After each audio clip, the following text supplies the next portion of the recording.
Let's talk annuitization. Annuitization refers to an instance that happened in South Africa 1st of March 2021, and this correctly stated would be annuitization of provident funds.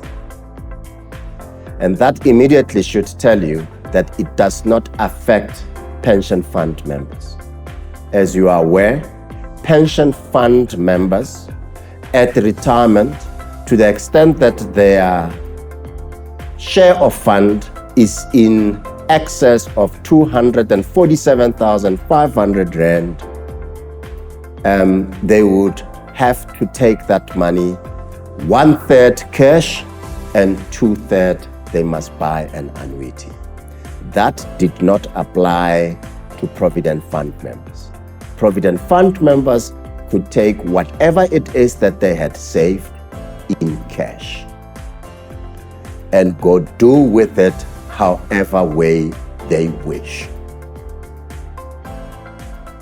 1st of March 2021, the game changed for Provident Fund members. Rules were introduced. Now, you contributed money into the Provident Fund up to and including the 1st of March 2021. Nothing changes in relation to that money. Should you withdraw, you will still take that money as lump sum. You leave nothing behind. You are not forced to leave anything behind. You have got a right to take all of that money out at any point when you exit. This applies only to money that was contributed into the Provident Fund prior to this date. It's an important date, note it down. 1st of March 2021. The game changes after 1 March 2021 to new contributions. Let me use a few examples to illustrate the impact of this change in people's lives. If you were 55 and you stay in the same Provident Fund, this rule change does not affect you.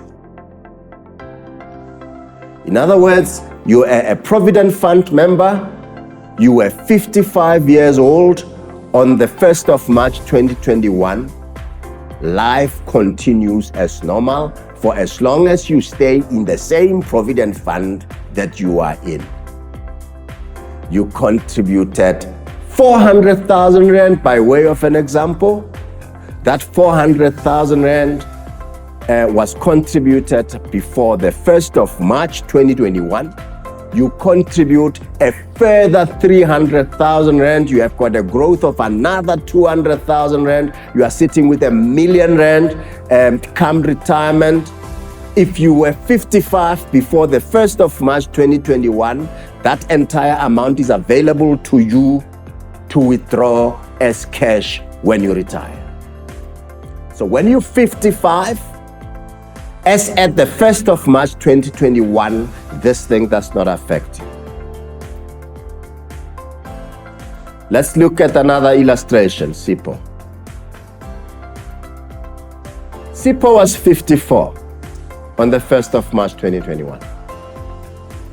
And that's a date you must remember. 1st of March 2021.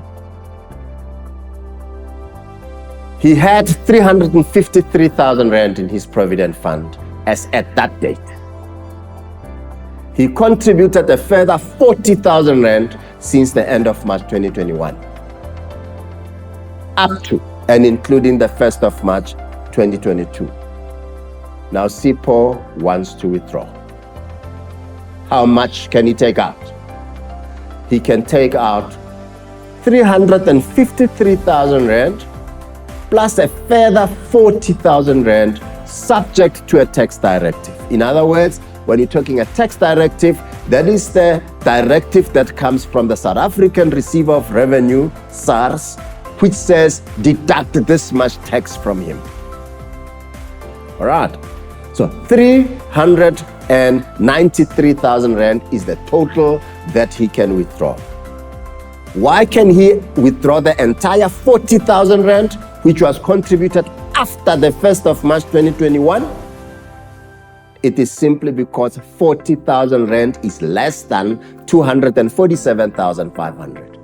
That is a figure that has been put there by the minister. If it changes, we will communicate.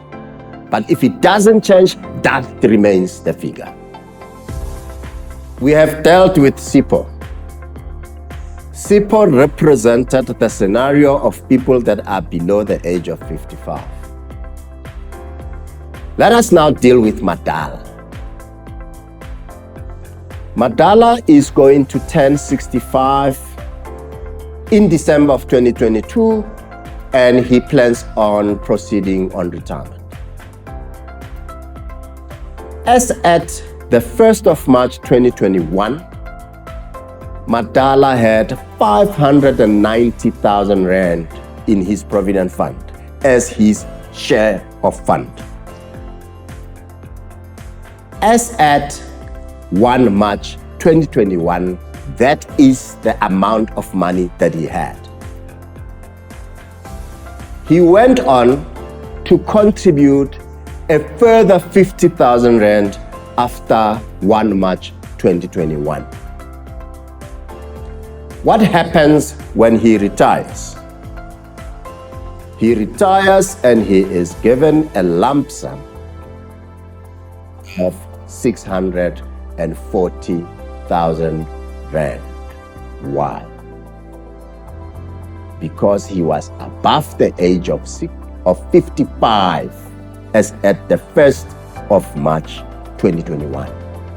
Therefore, the T-Day or the annuitization provisions do not affect him because he was already 64. In other words, he was above the age of 55 when the rule was introduced. So he is not affected in any way. He would not have been affected even if he moved to another provident fund. Why? Because what he contributed after the 1st of March 2021 to his day of retirement is less than 247,500 rand. That is the rule. We now need to look at the next scenario. Let's look at Mapena. Mapena is 26 as at the 1st of March 2021. Mapena is very unlucky. He was working for an unscrupulous electrical contracting firm until he was discovered by the bargaining council agents on a construction site. This discovery happened in 2019. He has been contributing for a solid 2 years.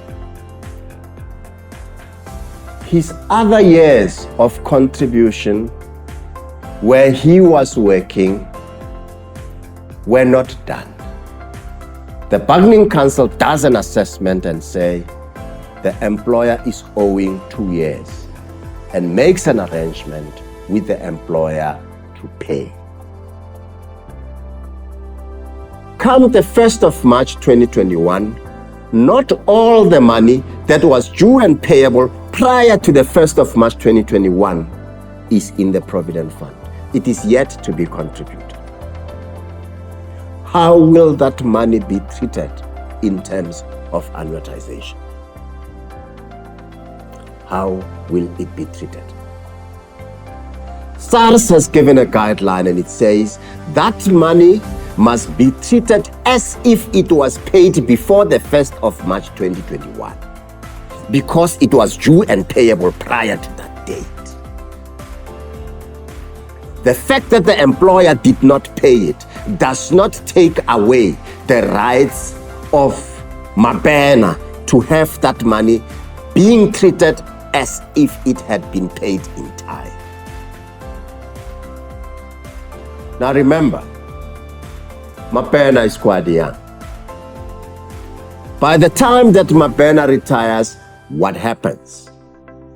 Let's say his entire contribution up to March 2021 would have been some 120,000 rand, including growth and performance.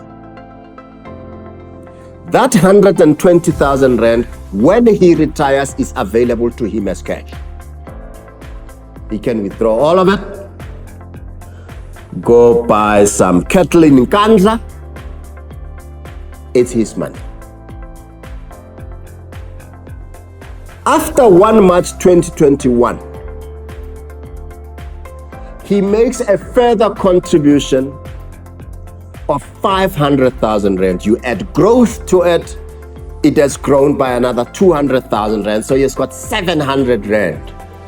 That is in his account as his share of fund when he retires. How will that money be treated? He will take 1/3 of that money as cash, and the rest he will buy a retirement annuity, which will pay him on a monthly basis in terms of contractual obligations and contractual rights he would have entered into with whoever would have given him that annuity. That is how we treat money contributed after the 1st of March 2021, which is in excess of 247,500 rand. That is annuitization.